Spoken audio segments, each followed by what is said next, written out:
Hi, Finn. Welcome to the EO Wonder podcast. Thanks so much, Kalika. This is an absolute treat on a Friday afternoon. So, Finn is part of EO in the Denver chapter, is that right? Colorado chapter. It's the whole greater region at the moment. So I'm actually in Aspen, but we spread the whole state. And Finn is known as a business mystic. He is a transformational intentionality coach and speaker, and his goal is to awaken consciousness in business leaders and inspire entrepreneurs to find deeper levels of meaning and purpose. So I'm so glad that you're here. We're recording this podcast on April 1st, and we're moving into I know that you said you're a business mystic, so you probably love all this different moon energies, as we're moving into Aries, the universal number one. Yeah, and it's a new moon today as well. Yeah. So we've got a lot moving, a lot happening, which is very, very powerful. So I'd love for you to share with our audience today how you got to be a business mystic. So I think with any label, it generally comes from someone else. So it's actually a pretty cool experience. So I organized, when I was president of Colorado, a really great learning event with John Mullins, who's a London Business School executive, and we brought him to Colorado and had a couple of days with him. And a San Francisco forum, who I'd worked with previously, came as well. And a few of them were having a conversation about the work I do.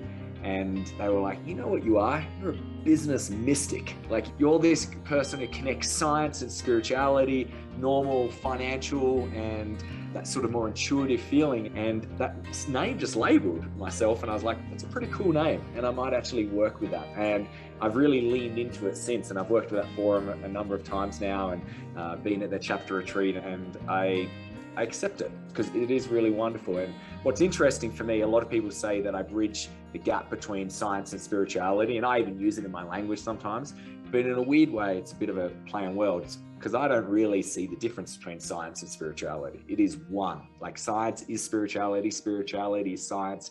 And what we've got to do is stop seeing this separation, which is also what's happening with the masculine and feminine. We see this big divide when we all have feminine, we all have masculine in us as well. So that's something which I am on the journey with, trying to help people realize, is that we've got to start integrating these parts of ourselves. I absolutely agree. When we talk about metaphysics, right, that's science, right? Mm-hmm. And one of the branches of metaphysics is ontology, which is the study of being.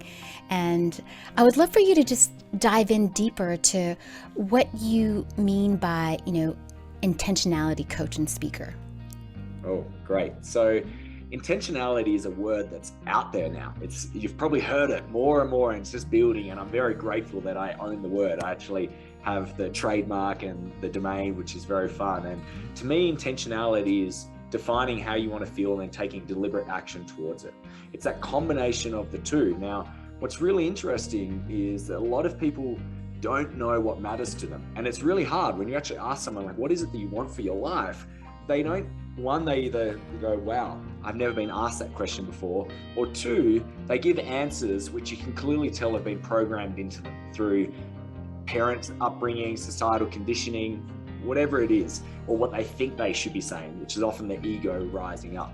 So the first part is getting really clear on what matters, but that's not enough as well. You can't just be dreaming about what you want. You actually have to be taking some action, and that's what intentionality is about. It's a very behavioral based philosophy, and I actually do call it a philosophy, but it's not just up in the head. It's how do you live it? How do you integrate it into your life? And it's really interesting what's happening in the world right now, because we have such an expansion of knowledge. Everyone in the world has the equal opportunity to knowledge, so we can all learn off the internet.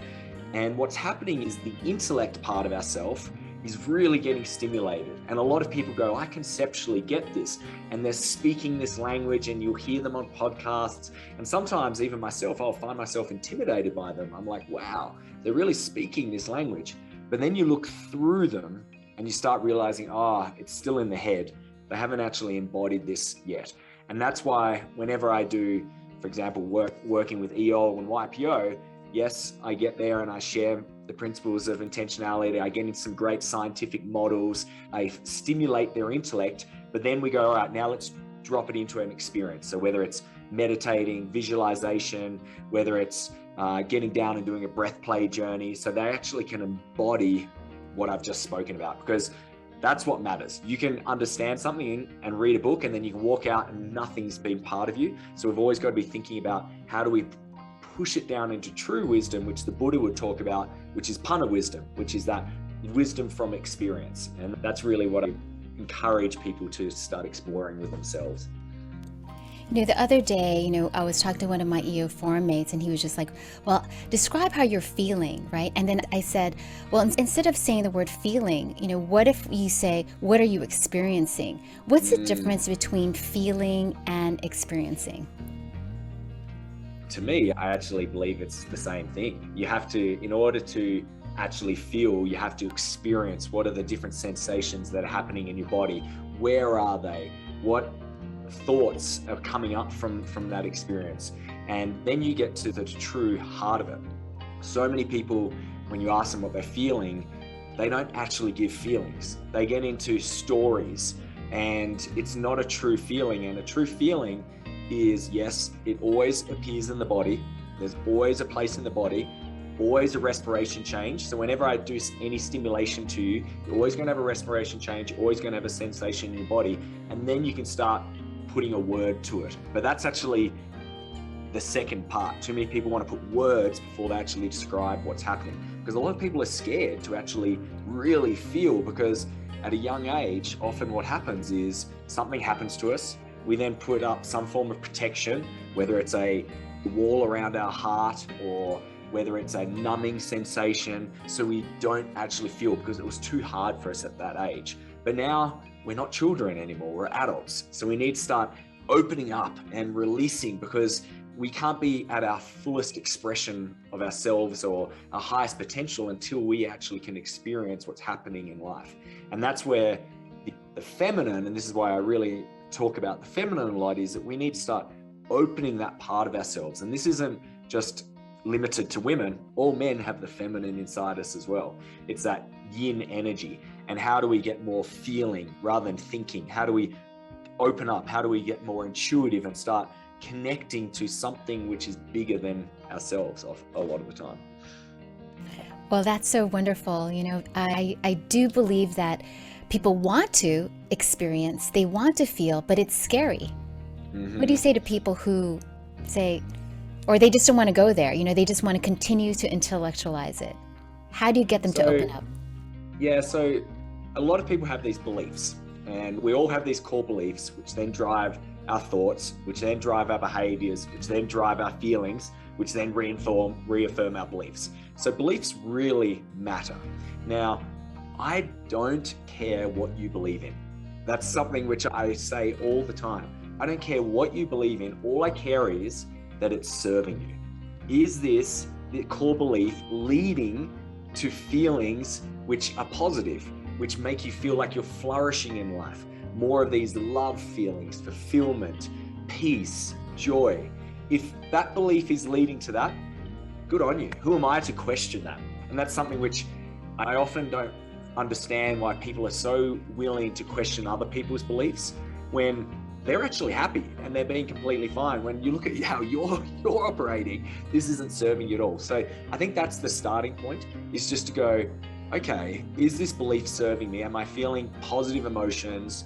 Then it's okay. If it's not, then maybe that's something I need to explore. And maybe I need to look at, well, what are the behaviors that I'm leading to, which are stopping me from feeling the desired feelings of love and peace and joy? And often it's because, whoa, when anyone shares something to me, I just put up a wall, I just block them.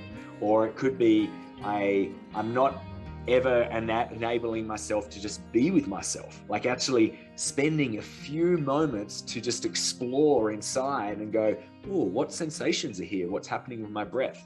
And if people just started doing some just little practices like that, they might start realizing they've actually got nothing to be scared of.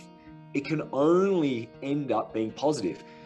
We are meant to release emotions. There's a process which I'm certified in called emotional clearing. And in emotional clearing, we talk about having a positive experience of negative emotions. So let me just repeat that, a positive experience of negative emotions. Why is it a positive experience? Because you are consciously releasing it. You are going into the subconscious and letting it come out in a healthy manner when you're safe. But what do most people do with their negative emotions? They suppress them. Bottle it up. Yeah, and then they release them at times which only hurt other people and themselves. It's not a positive experience because it comes up and their trigger, their wound comes out and hurts someone else. So this needs to be a daily practice that we're checking in with ourselves and going, okay, what am I experiencing? Oh, I'm feeling some tightness in my chest. Okay, let's go in there and let's start exploring. What could be a source time that actually led to that tightness? And you realize, oh, wow, this event came up and I realized that, well, do I want to experience that anymore, or would I like to release it and actually letting it go? And that's really what the healing journey is about, is actually just starting to realize we've got a lot of suppressed negative energy and these emotions just need to come up. Emotions, it's energy in motion, but unfortunately, we stop the energy moving and it stores, and that's where illnesses, sicknesses, injuries start occurring because energy is meant to be flowing out. And that's where things like breath, being in connected to nature are so good because it almost forces it up out of us. One of the things that I do whenever I come up with a challenging situation is I ask myself this question: who am I willing to be in order to produce an extraordinary result out of this interaction? Then I have a list of these qualities. And I think that when we were talking earlier, people may be scared about it, but I really believe that our greatest superpower is just to be willing, to take that first step, to be willing to be appreciative at this moment, to be willing to be flexible, to be willing to be enthusiastic in this moment. What do you think? I think you're such a wonder, Kalika. You're just absolutely beautiful.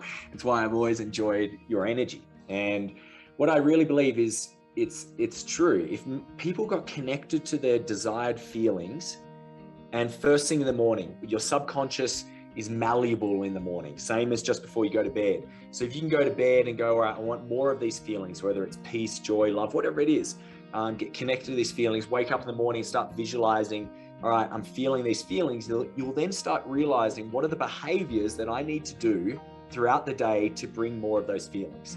So for example, in my love path, which is one of the paths of intentionality, the 3 desired feelings for me are to feel peaceful, playful, and connected. So this is also with myself, but also with my intimate partner. So in a moment, I get triggered. Something happens to me. She says something and I feel this tightness coming up and I want to close off. And then I remember, hang on, this morning you primed yourself and you said you want to feel peaceful, playful, connected. Is this act of me shutting down, saying something mean, walking away, is that going to create more peace? Is it going to make me be more connected? No, it's going to be completely the opposite. And I remembered, that's right, I don't like the opposite. It doesn't make me feel very good. So in that moment, I can override my reactionary default outcome to go, well, how would I like to respond? Well, I could do a little silly dance right now because it's playful, and then go in for a hug. And that's probably going to lead to feeling peaceful, playful, and connected. And when you just do this, your life just changes. And those moments where you feel like you have these big blow-ups and all this energy, because ultimately that's what it is, energy gets lost. Instead, you're suddenly like, energy is back and we're reconnecting again. And something which might have seemed massive can be neutralized in a couple of minutes. And that's what really is that intentionality is about. Remember, defining how you want to feel, getting really clear about it, labeling it with actual feelings, one word emotions, and then going, well, what are the behaviors each day? I just need to live that. And that has been one of the greatest transformations in my life. Like, I'm naturally a very positive, open person, but wow, there'll be times where I'd disappear for a week and something would trigger me, and then I'd go down this spiral, my energy would be leaking out, and I can do a lot of destruction in a week. I can do a lot of destruction in a day. So I went, well, how do I make sure that I'm aware of my energy, and how do I catch this so much quicker? And it can get to a place where you're catching this within 2 minutes. It's really quite amazing. In my relationship, actually, we have a song that we've agreed on, that when one of us notices the other person potentially going out of body, or even we might be going out of body as well, because it's both plays, we have already agreed beforehand that if we play this song, it just means something's up, pause, take the 2 minutes, you can leave or you can sit there. And in those 2 minutes, you have to agree not to be ruminating, oh, that person did this. You have to actually be calming yourself down, breathing, doing some love, self-compassion. So then you can actually be aware and go, is this really worth it? Like, is this even something that we need to be discussing? And it's amazing. And so often we just come back after 2 minutes and we're like, oh, wow, my little abandoned part came out then, didn't it? Or my little angry part came out, and we just have a laugh about it and then we can move on. And that's intentionality in a daily practice.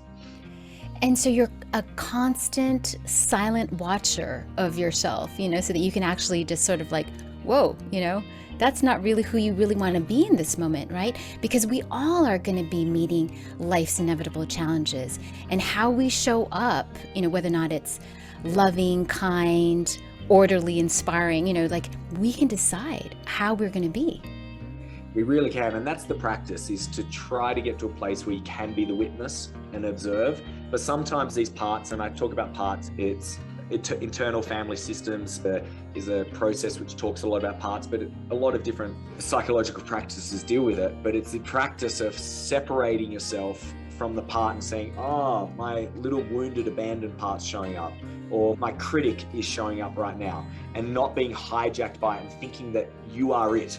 Often what we do is that part, we think that the part thinks it's higher self. And I'm like, no, you are the higher self. And this is just a part of you which is coming through. And that's really the daily practice. And sometimes it's very, very hard to do that. And that's when you realize you've been hijacked. You just need to get out. You need to get into nature, do some form of grounding practice, meditation, to realize, whoa, I've been hijacked by a part of mine, and that's not going to serve. It's not going to serve you. It's not going to serve anyone else. I can definitely guarantee that. And people listening in who might have never heard of this part terminology, these parts. You know them in other people when they just change, and you're like, whoa, where did this person come from? That's just a part of them which has been wounded and is showing up, and part of the spiritual path, which I define as getting to know yourself. That's all I think spirituality is getting to know these different parts and starting to self-soothe them rather than letting them come out and wreak havoc on the world.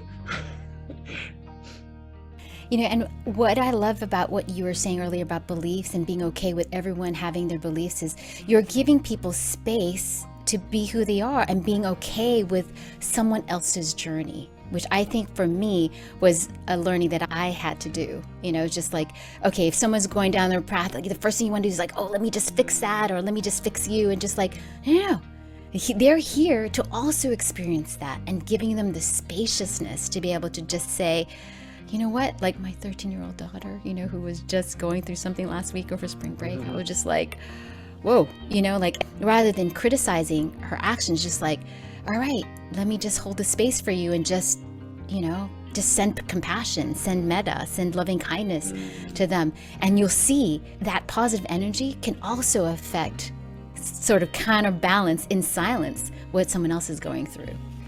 You're so right. Space is such a gift. It's a gift to give to yourself. Ultimately, that's what our daily practice needs to be, is how do you give yourself space to get to know yourself and to open up these parts of yourself in an intentional way, to be able to go, okay, I'm going to work with this abandoned part of myself right now and give it space and sending it love, but also with everyone else. Like, I always think of it as Eckhart Tolle talks about two pain bodies coming at themselves.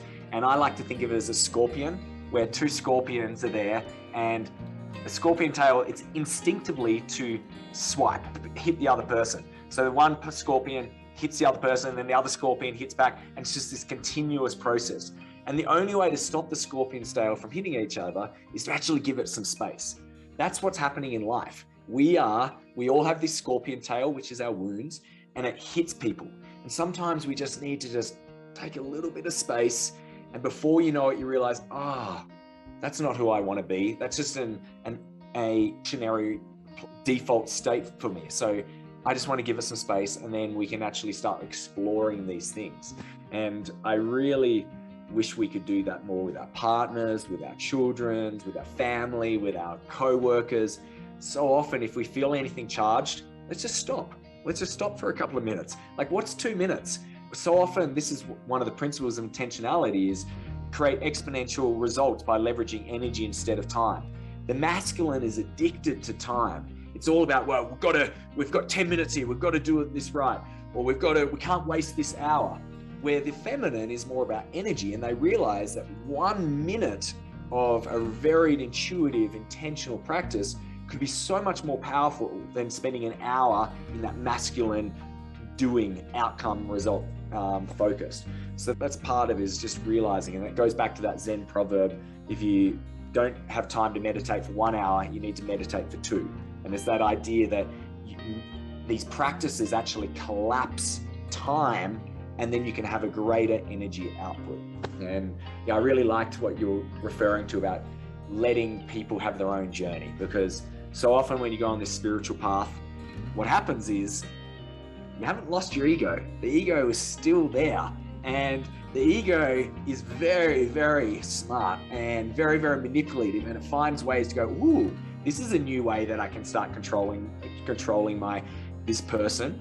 I'm going to become really spiritual egoic, and we can start thinking that my way is so much better than their way, and that's what's happened in religious organizations for so long. Instead, realizing that you are me, I am you, you're on your journey, and the path is never linear. The path goes in big roundabouts, and perhaps that you're comparing yourself against someone, perhaps actually they are an enlightened being. If you actually believe in reincarnation and past lives, the person who you might be judging right now might be so far further on the spiritual path. They're so strong that they chose to come back into a wounded body, or decided to come in and be homeless because they actually wanted that experience. And that's something I always remind myself whenever I get caught up in the comparison, because unfortunately that is an egoic part. It's another principle of intentionality, is escape the prison of comparison by focusing on your path and what steps you can take today. And I remind myself, oh, that's right. They might actually be way down the path from me, or way back behind the path. It doesn't matter. All I need to do is, what's my path? What's my next step? Where am I going? Where am I heading? How do I get to the top of the mountain? Was there a catalyst for you to be so intentional? Yes. What happened? Share. Yes. Let's share. So there's a few. So one, I had a very traumatic experience for me on my 10-year-old birthday, where suddenly I was split into parts, and I realized, well, this was my story, that I wasn't going to be looked after. I couldn't trust the people, loved ones in my life, so I had to take care of myself. And that required me to start going, well, how is it that I want to feel and what actions I want to take? And it set off a course of events. And it worked very well for me. It contributed to great success in the traditional sense of success, entrepreneurial success, financial success. I was married, doing all of these things. Now, that was my first cause of intentionality. But then I had a really challenging period where basically it felt like my life collapsed. My marriage broke down. I had a business failure. I had financial losses. And in that moment, when I was sitting there, it was a very confusing moment for me, because I was living life with intentionality. That was the very challenging thing for me. I had clear visions. I lined up my behaviors, and it was very, very confusing. And this was my really big awakening moment, when I realized, oh wow, it's not enough to live with intentionality. If the intentionality is built on any low vibration, such as fear or anger, it's always going to come collapsing down. And because shame or guilt or regret, yep, all of them. And because, where did my path start from? My 10-year-old birthday, which was about fear, being abandoned, feeling lonely, unlovable. I realized, and that's why my life sort of came collapsing down, because it was built on weak foundations, just like a house on weak foundations. So that was the moment where I went, well, that path didn't work for me. There was elements of the path that worked, but it was built on a weak foundation. How do I make it a strong foundation? And that's when I came committed to this idea of love instead of fear. And I built my life around that. And I just went, I never want to feel that way again. Because if anyone's gone through that, it's a horrible experience. It's a gift, because I've got to grow from it, but I'd rather you not have to go through that experience. I believe everyone creates situations to learn from, but I also believe we can learn from other people's experiences, and there are easier ways. And I used to love the hard way. I love the easy way now. Like, I love the easier way. And that's really been my turning point. That happened 5 years ago. And I'm actually writing, I'm in the final stages of writing my book. It'll be done by the end of this month, which is all about basically my pathway to intentionality. It's a memoir, and it's about my experience of how I really discovered it. And a lot of it was reconnecting to my feminine, opening up myself, not shaming myself, and just being committed to how it is that I want to feel, and getting off that masculine story that we need to keep creating and doing more, and actually realizing that you can do both. You can really be connected to your feelings and also be a great creative output. Yeah, a lot of times when people think about success, it's built on this driven behavior. When really defining success, which I believe success is doing what you say you're going to do consistently with clarity, focus, ease, and grace. Having to know that the reason why your life is here today is not all you're doing. Like right now, you said what did you just say? You just came off like a beautiful powder day. Incredible powder this morning with a great girlfriend for her birthday, and it's so fulfilling. That's grace. Like you can't even right? Like in order for you to experience that day, right? You would have had to create the world. The snow is coming down, right? Gorgeous sunny day, right? All for you, Finn, to be able to enjoy it with someone, right? So you were feeling loved, being playful and connected. I mean, that's grace. I mean, that's what success really is, I mean, to other people, it may be making our numbers, increasing our KPIs, but which goes to your point of also awakening consciousness so that people can understand what they're meant to do in this world, right? To find meaning and purpose. Can you talk a little bit more about meaning and purpose? Yeah, it's really beautiful what you just shared. And I do want to touch on the success, because so often what we've been programmed as success has been this egoic entity, which is driven success, where you actually look at the people who get so focused on the numbers and results. What happens when they get closer to death? Suddenly it all changes, because they get closer to consciousness. That's what happens in basically when you're born, your consciousness, and then pure consciousness, and then just as you're about to cross, you come back to pure consciousness again. And they start realizing, whoa, those things didn't really matter. And they care about their relationships, how they felt. And this is why so many people are willing to change right at the end, at the deathbed. So how do we actually bring that into our everyday life more?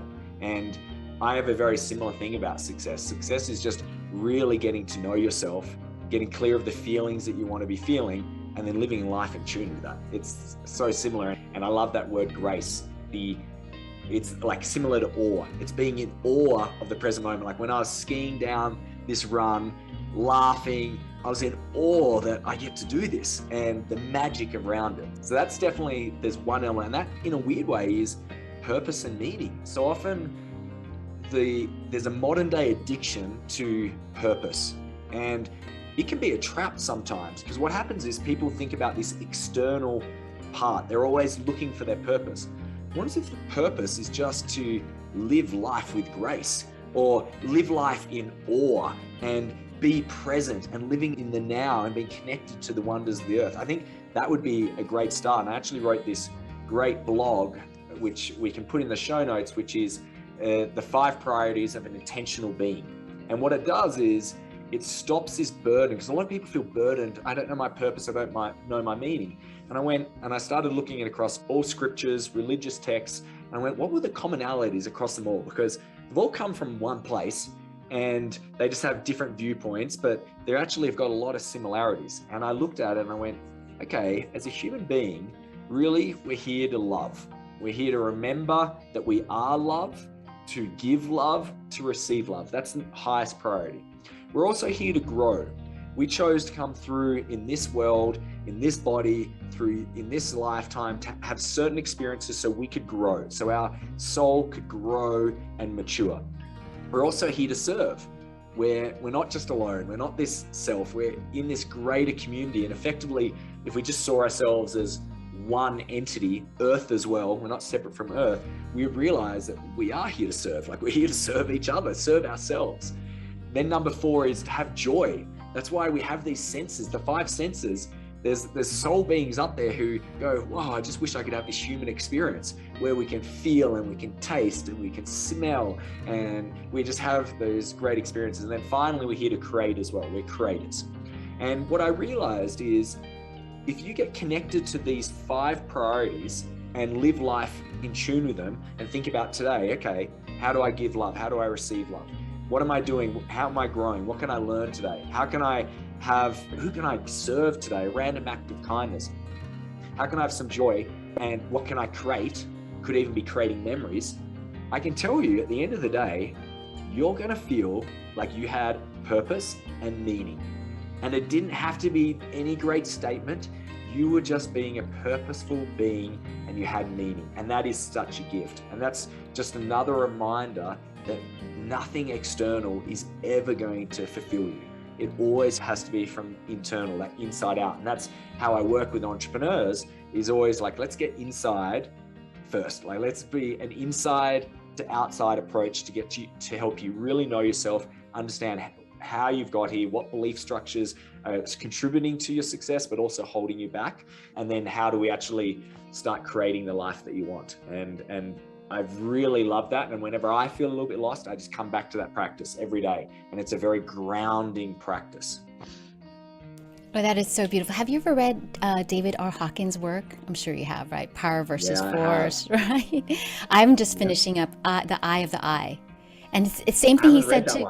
Oh, you got to read that. That's sort of like one of his little, tiny books that I think that they compiled it based on some questions that he had answered at some type of lecture when they were asking, like, oh, what is meditation, And just exactly what you said too. It's unconditional love is really the purpose of what we're doing. And so as we're, for 2022, what are your intentions? Do you have any intentions besides feeling, loving, playful, and connected? Do you have any intentions? I do. So each year I do a very intentional review process around my birthday. My birthday is November 26th, and I actually do a birthday pilgrimage where I go away by myself and get to know myself better, whether that's been the Camino, walking Machu Picchu, spending time in the Grand Canyon, spending time in a meditation dome for a few days. I've done a lot of different things.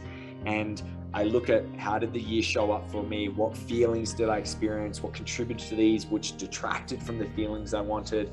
And then I work out, well, what's the theme for next year based on what I learned from last year? What's the next thing I need to do to help me on this path?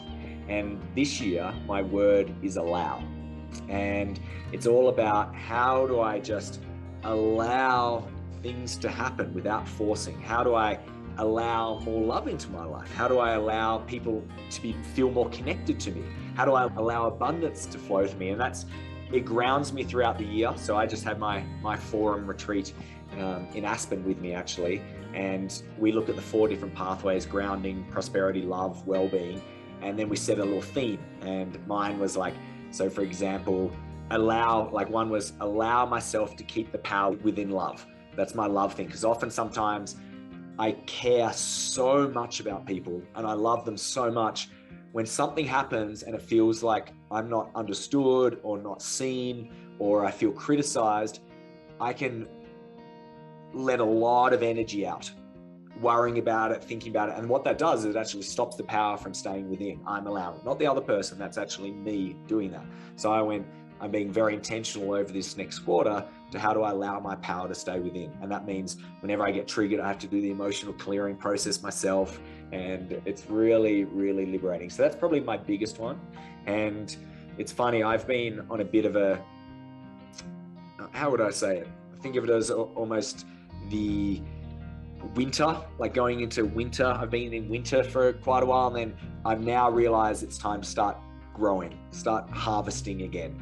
And I'm in a very creative force. I'm actually on a sabbatical right now, but I'm in more of a creative force ever. And I realized my sabbatical was sabbatical from striving, from feeling like I have to do anything, from responsibility, not from actually creating. And I'm creating more than ever, which is a lot of fun.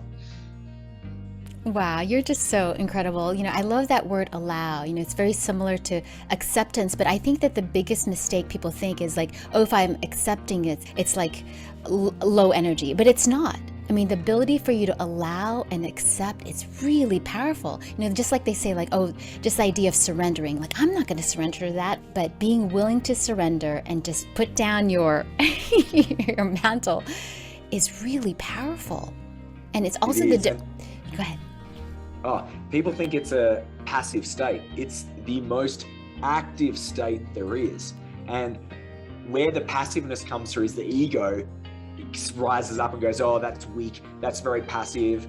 And that's because it knows it's about to lose parts of itself. To actually allow, to accept, to surrender is to come from a place in the higher self and to be able to hold whatever's happened, the pain, the challenging emotions, and to be able to hold it from the higher self and allow yourself actually to feel those emotions. That's actually one of the biggest things, is that we don't allow ourselves to feel it and allow ourselves to go, whoa, that was really heavy. Like, that really hurt. But then realizing that we don't have to operate from the victim anymore. Like, we can hold it, we can feel it from the higher self and release it. So we actually can get back in charge of our own life, really, because whenever we're in that victim, we're just now allowing other people to really control ourselves. Yeah, and it's definitely also not meaning that you're going to ignore it. Just because I'm going to allow it. I'm not, like, I know Thich Nhat Hanh, who just recently passed in January, and he's such a beautiful soul. Like, what his recommendation was to talk to the person who you have, maybe this challenge with, and because he says, call them dear one, this is what I'm feeling. Can you please help me? So you're asking for help, which is just such a, rather than just tearing them a new a-hole. I have 2 of them to do this weekend, and it's really challenging, it's really confronting, but it's the only way, because at the moment there's just separation, and separation doesn't help anyone, and then it actually gets stronger. So we need to find a way to neutralize, and the dear one is such an affectionate term, and I love it, and so I might use that myself this weekend. Thanks for the little reminder. Yeah, but also too, remembering who you are, remembering that you are a loving being, remembering that you're a playful being, remember that you want that connection, those 3 words you had talked about earlier. How would you show up if you remembered that you were loving, playful, and wanting to connect, Like, I think that anyone who understands their standards of integrity, when they remember what they are, like for me, mine is loving, kind, wise, resilient, brilliant, like when you show up to those difficult, maybe challenging conversations, you show up in a totally different way, right? You do, and they feel it, because so often people think that we stop at the edge of our skin. We have these energetic fields around us, which are all interrelating with each other. So when your field is expanded, loving, and is open, it goes in and they feel it. The same thing what happens with animals. Like, if you go into with a horse with fear, that horse is going to ride you. Like, you're not going to be riding the horse, the horse is going to be riding you. So there's this dance. You get on the horse and it's like, it's jumping around. It's a little bit like being a bit worried, but it's also testing you. And you've got to go into the big heart of love. But then at the same time, you don't just be passive with it. You actually go, okay, and you get back into line, work it. And then there's this respect, and you realize, you're both operating from a place of love. Now we can work through this. And that's what we can do with humans as well. We can actually do the exact same practice. Yeah, and there's such subtleties, right? Whenever we come up with these intentions, we're back to David R. Hawkins, and I know that you also teach abundance. There's such a difference between receiving and then grasping, right? I mean, it's that energy, right? That intentionality is just like, am I going to receive abundance, or am I going to grasp for this abundance? It's just. And that's the difference between the feminine and the masculine. Yeah. The masculine drives, got to claim it. Where the feminine just goes, how do we just allow it? And how do we actually get it from giving? And actually also allowing it to come to us. And this is the whole story, that we have to work hard to have any success. Yeah. It's just that's a belief which isn't serving you. Why can't it be easy? That's something I always ask myself, is how could this be easy? That's something I line. Whenever I feel myself getting a little bit in my head or a little bit complicated, I just go, all right, how could this be easy? And it's a great thing to speak to your subconscious. The subconscious, we have these 2 parts of our mind, the conscious mind and the subconscious mind. Now, the conscious mind is often controlled by the ego, it's limited. And the subconscious mind is this beautiful, loyal soldier who has this access to this intelligence, this incredible source of wisdom and knowledge. And it's working 24/7 for you. 24 hours a day, 7 days a week, it's working for you. And it all depends on how the conscious mind is giving orders to it. If you say things negatively, like, I'm such a bad person, or I'm getting fat, or I shouldn't have done this, or I'm losing so much money, the subconscious goes, yes, sir. Okay, let me put that into action. So we need to be very aware of our language. Language and words are spells. And I like to say that, like they really are spells. Whatever you say to yourself, you're putting a spell onto yourself because the subconscious will act this in your way. So we need to be very intentional.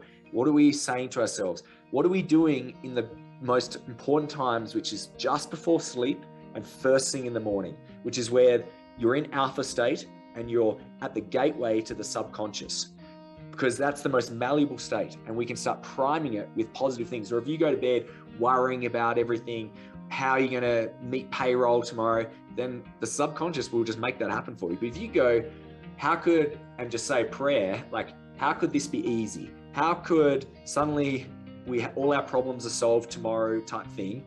The subconscious will work for you. And maybe magically in the morning, something will happen. Now, it might not happen in the morning, it might happen in a couple of weeks. But if you create that connection, suddenly life becomes easy. And that's where you get the quantum leap.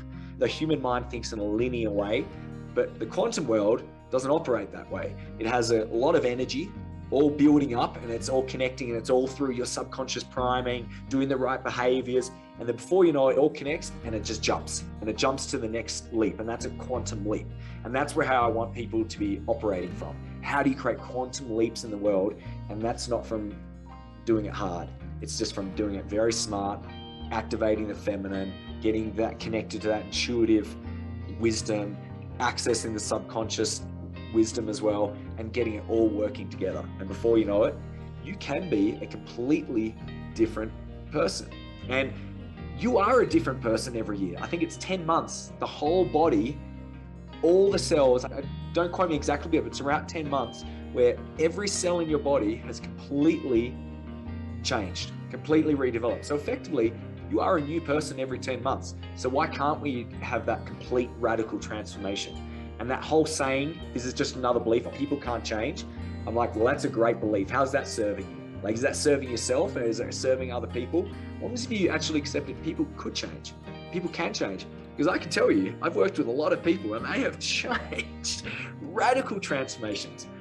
Before you know it, you're like, whoa, you're a completely different person. Because they're not operating from the lower self, they're operating from the higher self, and they've got clear what matters, and they link it all up, and before they know it, radical transformation.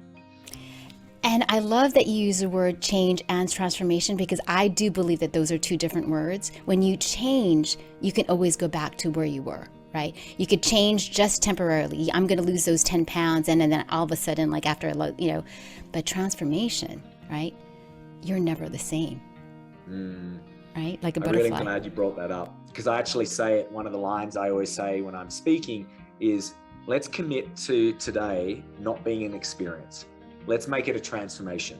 And the way we make it a transformation is for you actually to listen, you pay attention, and you just commit to just changing one thing in a consistent manner. And before you know it, you're going to be transformed. And that's the difference. And that's where the magic is. But we as a human has become addicted to experiences. And we even reading a book now is an experience. People read a book to say that they've read a book, rather than actually to embody the wisdom and the knowledge. And sometimes I have to find myself, because my intellect loves to be stimulated. It loves to read and consume things. And I have to remind myself, it's better to really embody one book rather than reading 100 books. Like perhaps just go really deep with David R. Hawkins, like Power versus Force. And if you just committed to that one book, your life would transform. Same if you just connected to A New Earth by Eckhart Tolle, your life would change. The Four Agreements by Don Miguel Ruiz, your life would change. You wouldn't even need to read anything else. Just pick one thing and just go with it. There is another book that David R. Hawkins wrote called Success. This one was written just for entrepreneurs. And can I share you one of the things he said? Yes, please. Okay. He said, whenever you're in traffic, let the next person allow the next person to go in front of you, always.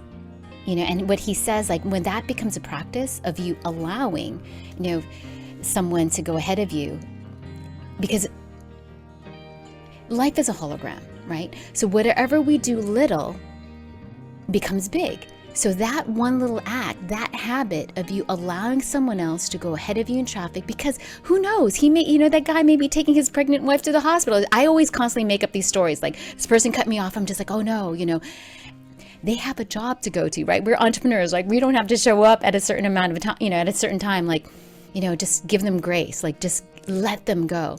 So letting people go in traffic. He also said, take care of a plant, so have a plant, maybe name it, and just take care of it and love this plant. And also have a bird feeder, feed birds, feed the birds. Again, right? These little acts will show up bigger because, right, what we do little becomes big. It's all in the details. It's really true. And what it does, it also activates that abundance versus scarcity mentality. Why is it that you want to get in front of that other person? Because you're in scarcity about time. You're so worried if I arrive 30 seconds later, then I'm missing out. Where abundant people realize that time is just a construct, time is eternal, and you can't actually waste time. Energy is what's important. And they just go, great, here's an opportunity to spend a little bit more time in a traffic jam. Wonderful. So that really matters, and the little things matter. I also read another great thing recently. I can't remember who it was from, but one of the most important things to do in relationships for self-agency and also the relationship is, if you ever, for example, like how often are you like, where are the scissors? And we just ask our partner before we've spent any energy actually looking for it. So you should always, before asking someone else, you should always spend a little bit of energy doing that little practice, whether it's finding scissors or finding the screwdriver. And what that does is it teaches us an ability of self-reliance, and that we can actually depend on ourselves. Also really helps relationships. Doesn't like make it feel like you're exhausted because the person's always asking. And it also becomes a lot clearer when you say, oh, do you have any idea where the scissors are? I've looked in these places. Do you have anything? And they're like, oh, wow, that person's actually investing rather than just relying on me. Another super cool little practice. I love that. And also very compassionate, rather than just like, demanding that someone take care of your needs right this very second, right? Yeah, you're hijacking their energy. That's what we do in relationships all the time. We're feeling some way, so rather than actually us just feeling it, we will just project it onto them or hijack their energy. And that's not fair. And it's that whole act of, in a relationship, another thing to do is, it's the tiny little things where you're willing to put their needs in front of yours, tiny little things. I'm not saying don't ask for your needs. That's very important. But it's the little thing where if they like the bed to be made each day, is it really that hard for you to just participate in making that bed? And that shows connection, it shows love, it shows compassion, and that really matters in relationships. And back to the idea of intention, and it's not you just like, well, that motherfucker needs a bed. You're like, I'll show him, I'll make the bed. It's just like, right? The intention is, I'm doing it in a heartfelt way because I really want them to be happy. Not like, You want the bed made? I'll make the bed. I'll show you how to make the bed. Right? Exactly. And that's where intention matters. The outcome is the same, like the act is the same, bed is made. However, because of the intention, the outcome is very different. One feels connecting, open, loving. The other one feels spiteful, creates separation. And we all know this. We know it so well. So that's where really intention drives everything in our lives. If we don't have intentionality, then we can't ever live a fulfilled life. We can't ever feel a life of love and peace. It just won't happen. We have to have some form of practice. And it doesn't have to be that much. It could just be literally in the morning, just going, what's my intention for today? I want to feel more joy. I want to feel more peace. I want to feel more love. You could pick one of the principles of intentionality, whatever it is, and then just throughout the day, just seeing if you can stay connected with it. And in certain moments, rather than reacting with your default program, we can take a breath and respond with a behavior that's going to lead towards that intention. And that's where it doesn't take that much to really transform your life when you get connected to these things. And what's amazing is there's a lot of people who listen and go, oh, that's just mumbo jumbo. That doesn't work for me. Oh, that's nice for him. Or that's nice for her. They just have this easy. The people who are doing this, are having incredible success. And it's more than the traditional success. They feel amazing. But what happens is they also create the traditional success as well. And the people who you see, these people, it's funny in Aspen, there's a reputation because it's a very expensive town. The worst people are the people who are like the 20, 50 million people, because they're still trying to prove things. They're trying to strive. They're doing reputation. Where the billionaires, they often just are sweet. They have dinner with the people who don't have any money. They're not trying to prove anything. They're no status, because they have this knowing.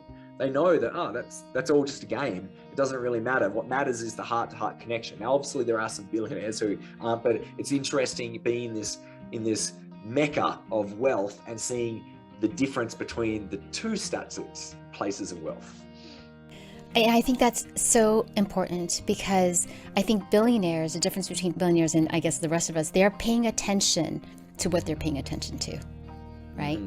They know what matters at this point, right? Being able to pay attention to what you're paying attention to so that you know how you want to spend your energy is really the key to billions of dollars. Yeah, it really is, because our greatest asset is our energy, and what determines where our energy goes is where we put our attention. That's all what matters. So we need to be really, really clear.